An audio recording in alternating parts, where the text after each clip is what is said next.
Wednesday, August 5th. Mackie thought it would be a good experience for Rory to take the daily trip to the patisserie that morning.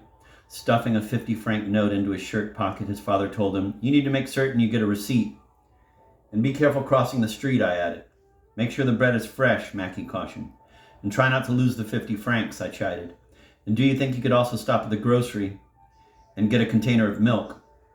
Donning his hat and sunglasses, Rory replied, "Yes, buddy," my familial nickname. "I think I could do that," with that hint of the impatience young people assume when being instructed by their elders. "Late is the word for milk," I yelled after him, his father and I chuckling. A short time later, he returned unscathed, milk and breakfast in hand, correct change, and even a receipt in his pocket. When I told him how impressed I was with his success, I got one of those "oh God, what do you think I am" looks. A few days earlier, we had determined that we would take Agnes out to eat at a restaurant that was a little more upscale than the local cafe, and decided to have lunch at a place just out of town called Les Cedres. The Green Book had given it a 4-star rating, but warned that it was pricey. We didn't care. We arrived at Les Cedres and were greeted by a tall, slender woman with hennaed hair, wearing a silk blouse, a pair of black slacks, and high heels. She led us to a corner table, and we ordered a bottle of wine and perused the menu. There was a prix of 115 francs, which at the time was about $20, for the complete lunch. Rory didn't feel like eating a 4-course lunch, so he ordered an omelette hamon a la carte with a glass of milk. My meal began with a salad made with 3 different kinds of lettuce served in a simple but exquisitely delicious vinegar and oil dressing. We shared appetizers of pâtés, quiche, crudités, and mousse de foie gras, along with warm bread from the oven. All of it excellent. For the main course, Letty and Jack had venison in a dark and winey reduction sauce that contained shallots and was generously seasoned with herbes de Provence. Mackie and Agnes ordered ham and spinach-filled crepes covered with a most wonderful sherried cream sauce that contained finely chopped pieces of ham, peppers, and onions. Mona and I had pheasant, also in a dark sauce, with currants along with the juices from the roasted bird. Each of the dishes was served with green beans and a baked potato stuffed with Gruyere. We had not been misled. The food was superior. The chef, Jean-Pierre Gessier, is truly an artist. All of it had been memorable. We drank a bottle of the restaurant's own red wine with dinner, and for dessert had an apricot tart with a dish of vanilla ice cream for Rory. Dinner. Turkey salade niçoise. It was late into the evening before any of us felt like eating again. I took the leftover turkey, added some fresh string beans and what was left of the roasted vegetables from the night before, and made a sort of salade niçoise. Sans the tuna, olives, anchovies, lettuce, tomatoes, and eggs, with a little balsamic vinegar and olive oil. Whatever you want to call it, it was just what we wanted to eat after the enormous lunch at Les Cedres. Thursday, August 6th.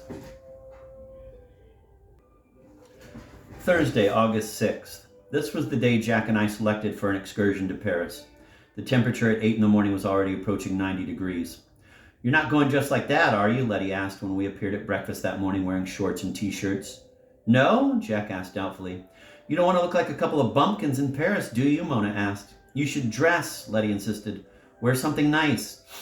And so after finishing our croissants and coffee, we quickly changed into slacks and cotton shirts with collars before Mackie drove us off to the station at Saint-Pierre-de-Corps for the 10:30 TGV to Paris.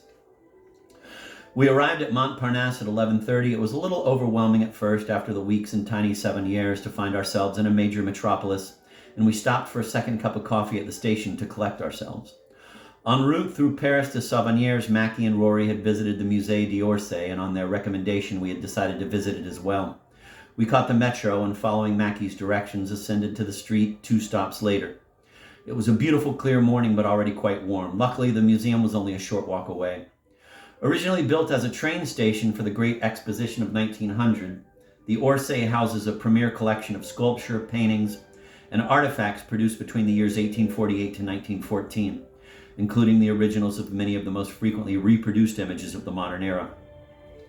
The museum was relatively empty when we arrived, but by the time we made our way to the galleries on the top floor, where we found Van Gogh's yellow and blue bedroom hanging alongside one of Cézanne's mysterious bathing scenes, the crowd had become a distraction.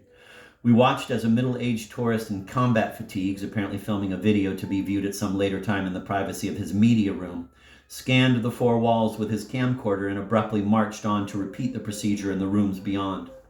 An Asian woman, bowing 1,000 obsequious apologies for the intrusion, positioned herself directly between us and a second Cézanne, a still life of flowers in a blue vase. We moved on to another painting, and within moments the same woman, again bobbing up and down and smiling in apology, placed herself between us and it. "Should we get some lunch?" I suggested as a pleasant alternative to an untoward situation. Jack grinned, and we headed for the cafe, which is also located on the top floor, looking out onto a balcony with a view across the Seine to Sacré-Cœur in Montmartre. The food was amazingly good, especially considering the numbers being fed, and reasonably priced. A little more than tours, but quite manageable. I had an open-faced sandwich of smoked trout and smoked salmon on slices of toasted baguette with creme fraiche mixed with chives, and a wonderful mayonnaise served with a fresh green salad. Jack ordered a sandwich hamon, of which he at least seemed never to tire, and a bottle of beer. After lunch, we made our way into a small darkened room given over to a display of works by the symbolist painter Odilon Redon. The paintings hung in glass cases, their jewel-like colors illuminated by pen spots. In the next room, we found some early works of Gauguin hanging beside the pointillist Signac. By this time, we decided that we had digested our limit and were making our way to the exit when we passed a sign for an exhibit of American works. Curious to see what might be included, we found ourselves directed into an enormous room at the corner of the building. Originally the ballroom of the station's hotel, it was fantastically ornate, after the fashion of a cottage at Newport. I don't recall any of the paintings or much of the sculpture, mostly figures of women, over-heavy and lugubrious looking for my tastes, with the notable exception of an angel of Saint Gaudens in bas-relief on bronze, perhaps 7 feet high. She looked like a young Katharine Hepburn, dressed in a Grecian tunic, her arms lifted straight out in cruciform. I had long known Saint Gaudens' memorial to Captain Shaw and his African-American regiment that sits across from the State House on the Boston Common, and I had visited Saint Gaudens' house and studio in Cornish, New Hampshire.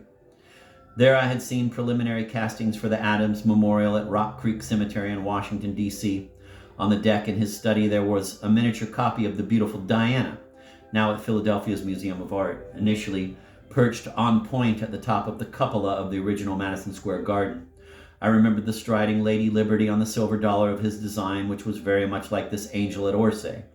Surrounded by a collection that was not representative of the best of American art, the angel stood apart, staring full-face boldly forward like a reproach to the too florid charms of the more languid beauties surrounding her.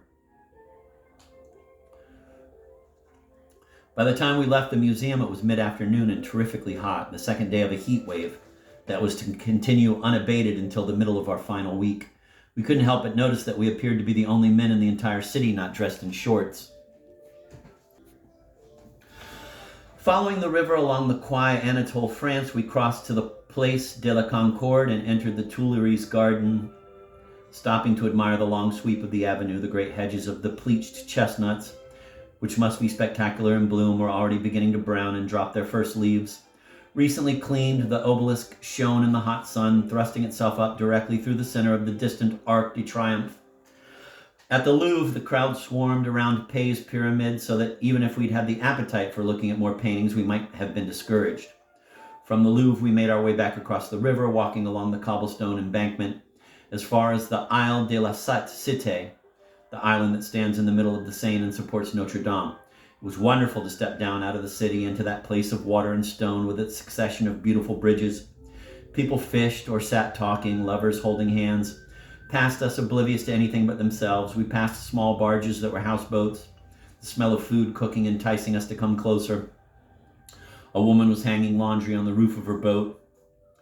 Occasional flights of age-old granite steps led down into the water, evoking fantasies of kings and their retinue alighting from boats. Nothing makes you feel Paris more than walking along the Seine. Jack was anxious to visit Shakespeare and Company, the legendary bookstore of expatriate English-speaking literati since the 1920s. The store, a series of little rooms and passageways, is crammed with books. Students sat crammed into corners, noses buried in some tattered tome, or like us, browsed idly, stopping occasionally to examine a title where James Baldwin or Tennessee Williams might have once stood perusing a copy of André Gide's journals. Jack purchased a paperback copy of Audin's The Dyer's Hand and other essays, and Daudet's letters from my windmill, and we made our way back through the Latin Quarter. We passed by the Hotel La Lausanne, where I had stayed 15 years before in the midst of a disintegrating love affair, 15 years ago, and could get a double with breakfast for $30. Now the same accommodations went for $70. The charcuterie nearby where I had eaten in had been sold to some Asian people, and though the food was no longer French, the offerings seen in the window were as elegant as before. It was sad and strange to return to this scene. It seemed as if an unhappy portion of me had been preserved and was lingering here still, unchanged by all the intervening years. I recalled so many things, but now with a poignant detachment from all the remorse of those unhappy days. The remainder of the hours left to us were spent strolling along the embankment beside the river. Finally exhausted, we dropped into a corner cafe someplace in the neighborhood of the Eiffel Tower, both of us parched from the heat. The prices were astonishing. When we figured out the exchange rate, we realized that for 2 medium-sized Vadouit sparkling water, we had paid $7.50 a glass. But the waiter was so attractive and kind, it was impossible to feel annoyed. We asked him how to get back to the station at Montparnasse. He spoke almost no English, but deliberate and careful with his pronunciation as he was, even we had little trouble following him. Traversez la pente, à gauche le métro, cross the bridge, on your left is the subway. We thanked him and started on our way a bit uneasily, as there was now little time left for any missed navigations if we hoped to make our train home. Studying the map at the metro, we realized that it was necessary to switch trains, but we managed this without mishap and arrived with time to spare, leaving on the 7:30 p.m. TGV direct to Saint-Pierre-de-Corps. With Jack dozing in the seat opposite, I watched the countryside speeding past. It was hard to believe we were traveling 130 miles per hour. The ride was so comfortable and smooth. Because of this speed, the tracks had been laid out to avoid the towns and villages as much as possible. We were passing through an expanse of the farthest fields, their recently cut stubble parched yellow and brown after the intense heat of the afternoon, the houses and barns off at a distance miles away with green wooded hills behind them. Mona and Mackie were waiting at the station when we arrived. Agnes had cooked a fine dinner for us. There was a leek and petite Suisse quiche made with egg yolks and Emmenthal cheese and a puff pastry, and a lentil and hazelnut salad and a simple olive oil and vinegar dressing. Like her mother, Agnes was a superb cook. After supper, we all relaxed together on the terrace, discussing our trip to Paris and their excursion to Amboise, where they had visited Clos Luce, the house where Leonardo da Vinci had died.